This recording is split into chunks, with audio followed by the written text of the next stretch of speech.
You'll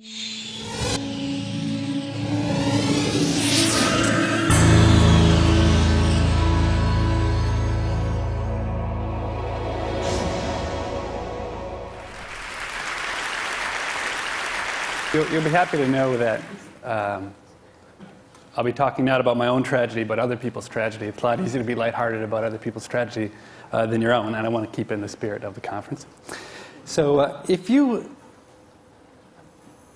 believe the media accounts, being a drug dealer in the height of the crack cocaine epidemic was a very glamorous life, in the words of Virginia Pastrell. There was money, there was drugs, guns, women, you name it, jewelry, bling bling, it had it all. Okay?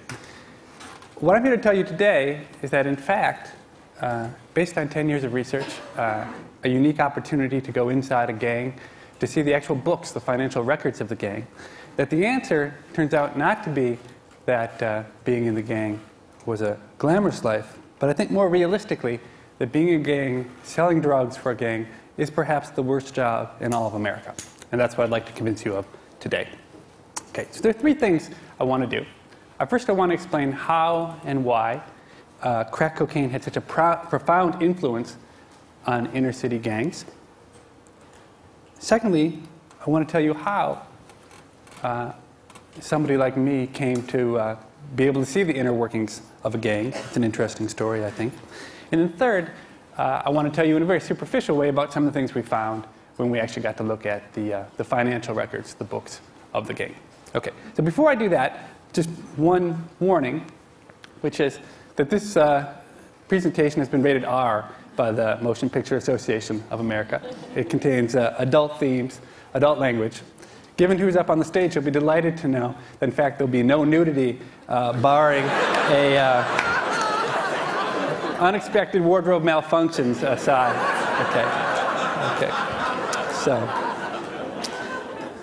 Okay. So let me start by talking about crack cocaine and how it transformed the gang. Okay, and to do that, you have to actually go back to a time before crack cocaine in the early 80s and look at it from the perspective of a gang leader. Okay, so being a gang leader in the inner city wasn't such a bad deal in the mid-'80s, the early 80s, let me say. Now, you had a lot of power, you got to beat people up, you got a lot of prestige, a lot of respect. But the thing is, there was no money in it.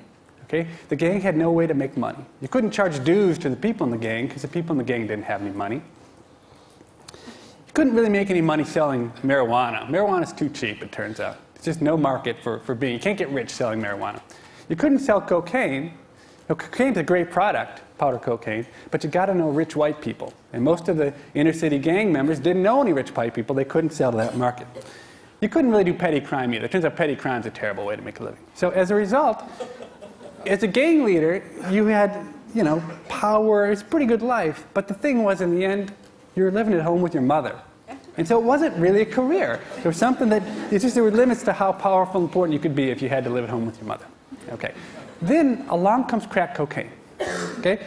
And in the words of Malcolm Gladwell, crack cocaine was the extra chunky version of tomato sauce for the inner city.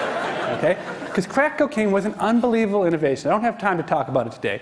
But if you think about it, I would say that in the last 25 years, of every invention or innovation that's occurred in this country, the biggest one in terms of impact on the well-being of people who live in the inner city was crack cocaine. Okay? It's for the worse, not for the better, but for the worse. It had a huge impact on life.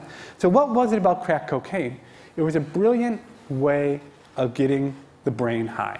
Okay? Because you could smoke crack cocaine and you can smoke crack cocaine, you can't smoke powder cocaine, and smoking is a much more efficient mechanism delivering a high than is snorting it. And it turned out there was this audience that didn't know it wanted crack cocaine, but when it came, it really did. And it was a perfect drug you could buy the cocaine that went in for $1, sell it for $5, highly addictive. The high was very short. So for 15 minutes, you get this great high. And then when you come down, all you want to do is get high again. Okay? It created a wonderful market. And for the people who were there running the gang, it was a great way, seemingly, to make a lot of money, at least for the people on the top. Okay, so this is where we enter the picture. Not really me. I'm really a bit player in all this. My co-author, Sudhir Venkatesh, is the main character. Okay? So he was a math major in college who had a good heart and decided he wanted to get a sociology PhD, came to the University of Chicago. So the 3 months before he came to Chicago, he had spent following the Grateful Dead. And in his own words, he looked like a freak. Okay? He's a South Asian, very dark-skinned South Asian, big man, and he had hair, in his words, down to his ass. Okay? Defied all kinds of boundaries. Was he black or white? Was he man or woman? It was really a curious sight to be seen. So he showed up at the University of Chicago, and the famous sociologist William Julius Wilson was doing a book that involved surveying people all across Chicago. And he took one look at Sadir, who was going to go do some surveys for him, and decided he knew exactly the place to send him, which was to one of the toughest, most notorious housing projects, not just in Chicago, but in the entire United States. So Sadir, the suburban boy who never really been in the inner city, dutifully took his clipboard and, walked down to this housing project, gets to the first building. The first building, well, there's nobody there, but he hears some voices up in the stairwell. So he climbs up the stairwell, and he comes around the corner and finds a group of young African-American men playing dice. Okay. This is about 1990, peak of the crack epidemic. This is a very dangerous job, being in a gang. You don't like to be surprised. You don't like to be surprised by people coming around the corner. And the mantra was, shoot first, ask questions later. Okay. Now, Sadir was lucky. He was such a freak, and that clipboard probably saved his life because he figured no other rival gang member would be coming up to shoot at them with a clipboard. So his greeting was not particularly warm, but they did say, well, okay, let's hear your questions on your survey. So I kid you not, the first question on the survey that he was sent to ask was, how do you feel about being born black in America? Makes you wonder about academics, okay? Well, so the choices of answers were very good, bad, and very bad. What Sadir found out is, in fact, that the real answer was the following. The survey was not, in the end, going to be what got Sadir off the hook. He was held hostage overnight in the stairwell. There was a lot of gunfire. There were a lot of philosophical discussions he had with the gang members. By morning, the gang leader arrived, checked out Sadir, decided he wasn't no threat, and they'd let him go home. So Sadir went home, took a shower, took a nap, and you and I, probably faced with this situation, would think, well, I guess I'm going to write my dissertation on the Grateful Dead. I've been following for the last 3 months. Sadir, on the other hand, got right back, walked down to the housing project, went up to the floor, the second floor, and said, hey guys, I had so much fun hanging out with you last night, I wonder if I could do it again tonight. And that was the beginning of what turned out to be a beautiful relationship that involved Sadir living in the housing project on and off for 10 years, hanging out in crack houses, going to jail with the gang members, having the car window shot out of his car, having the police break into his apartment, steal his computer disks, you name it. But ultimately, the story has a happy ending for Sadir, who became one of the most respected sociologists in the country. And especially for me, as I sat in my office with my Excel spreadsheet open, waiting for Sadir to come and deliver to me the latest load of data that he would get from the gang. It's one of the most unequal co-authoring relationships ever, but I was glad to be the beneficiary of it. Okay, so what do we find? What do we find in the gang? Well, let me say one thing. So what we got, we really got access to everybody in the gang. We got an inside look at the gang from the very bottom up to the very top. They trusted Sadir in ways that really no academic has ever, or really anybody, any outsider has ever earned the trust of these gangs. To the point where they actually opened up, what was most interesting for me is their books, their financial records that they kept, and they made them available to us. And we not only could study them, but we could ask them questions about what was in them. So if I have to kind of summarize very quickly in the short time I have what the sort of the bottom line of what I take away from the gang is that if I had to draw a parallel between the gang and any other organization, it would be that the gang is just like McDonald's, okay, in a lot of different respects, the restaurant McDonald's. Okay, so first, in one way, which isn't maybe the most interesting way, but it's a good way to start, is in the way it's organized, the hierarchy of game, the way it looks. So here's what the org chart of the gang looks like. I don't know if any of you know very much about org charts, but if you were to kind of strip down and simplify McDonald's org chart, this is exactly what the org chart would look like. Now, it's amazing, but the top level of the gang, they actually call themselves the board of directors. Okay? And Sudir says, it's not like these guys had a very sophisticated kind of view of like what happened in American corporate life, but they had seen movies like Wall Street, and they kind of had learned like a little bit about what it was like to be in the real world. Now, below that board of directors, you've got essentially what are regional VPs, people who control, say, the south side of Chicago or the west side of Chicago. Now, Sudir got to know very well the guy who had the unfortunate assignment of trying to take the Iowa franchise, which it turned out for this black gang was not one of the more brilliant financial endeavors that they undertook. Okay. But the thing that really makes the gang seem like McDonald's, it's its franchisees. That the guys who are running, the local gangs, the 4 square block by 4 square block areas, they're just like the guys, in some sense, who are running the McDonald's. They are the entrepreneurs. They get the exclusive property rights to control the drug selling. They get the name of the gang behind them for merchandising and marketing. And they're the ones who basically make the profit or lose the profit, depending on how good they are at running the business. Now, the group I really want you to think about, though, are the ones at the bottom, the foot soldiers. Okay, these are the teenagers typically who'd be standing out on the street corners selling the drugs. Extremely dangerous work.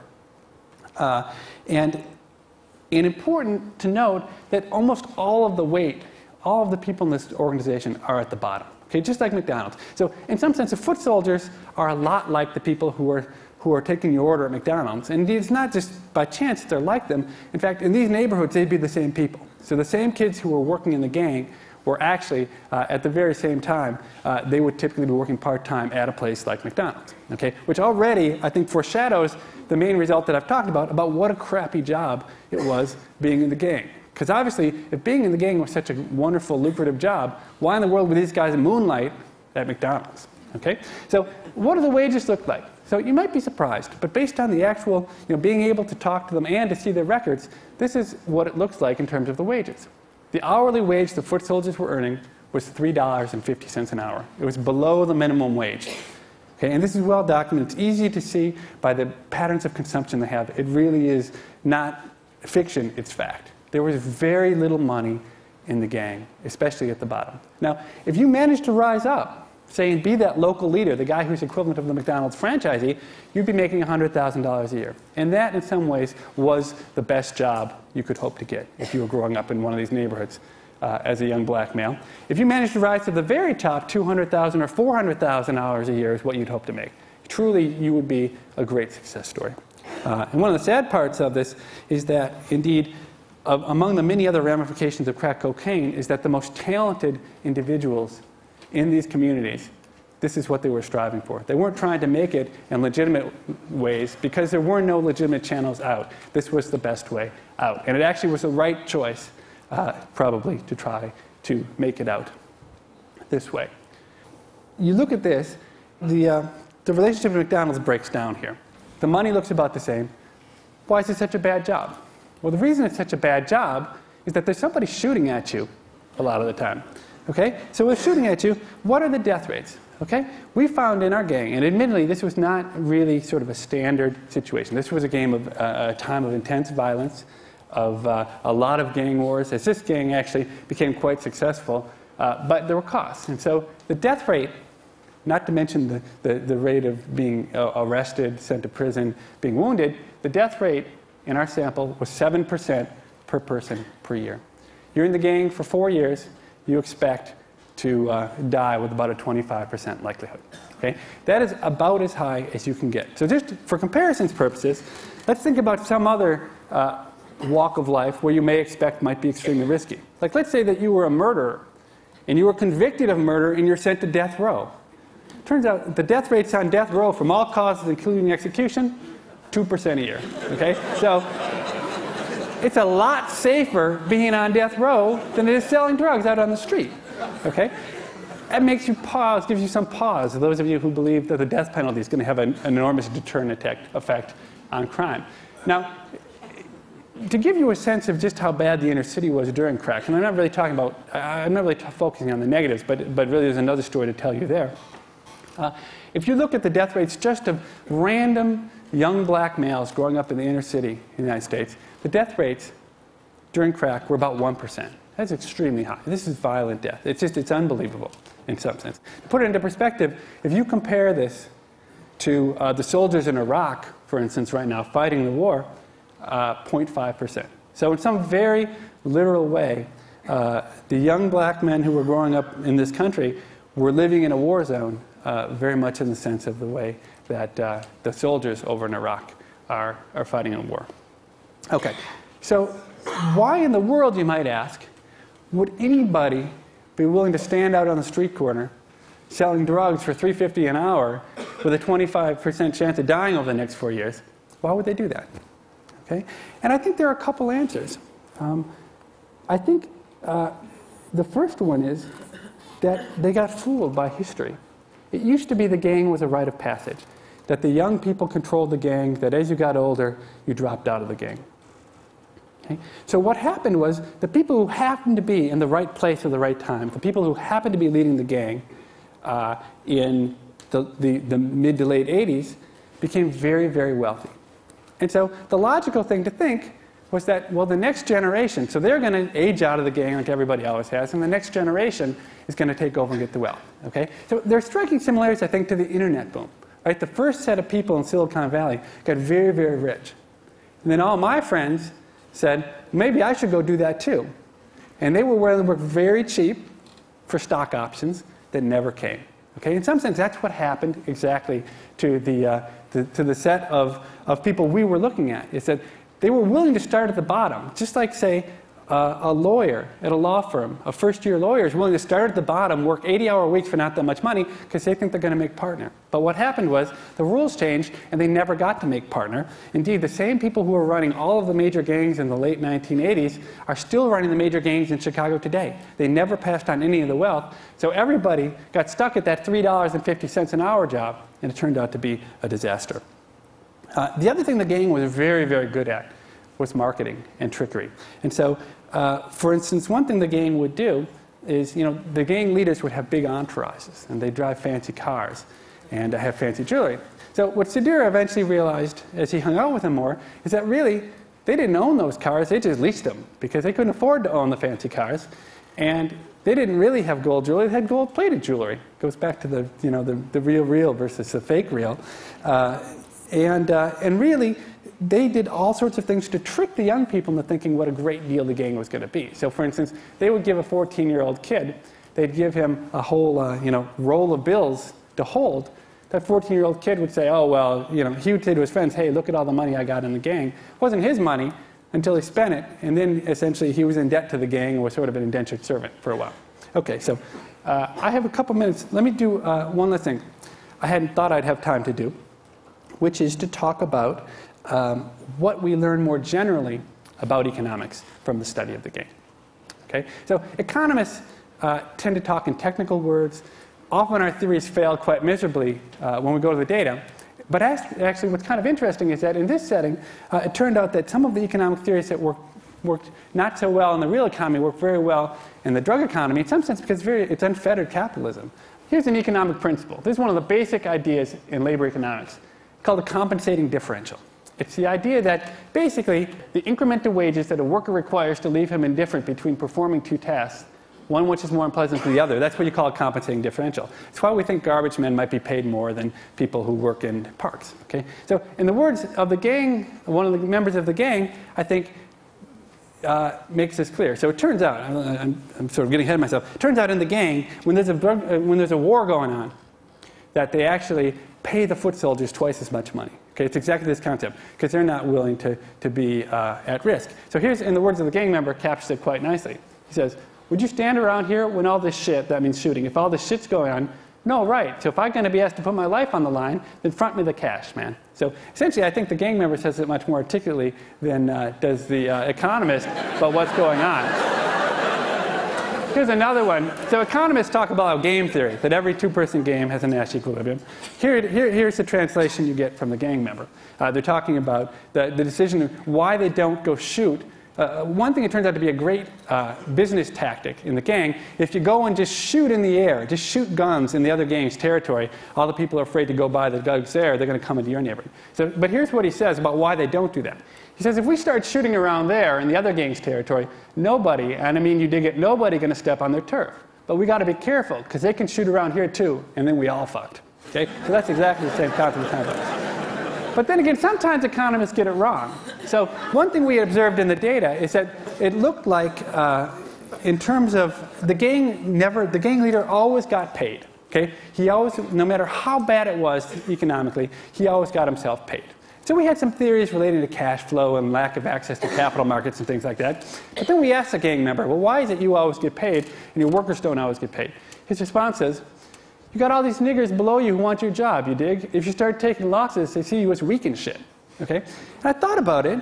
I said, CEOs often pay themselves $1 million bonuses even when companies are losing a lot of money. And it never would really occur to economists that this idea of weak and shit could really be important. But maybe weak and shit is an important hypothesis that needs to be analyzed. Thank you very much.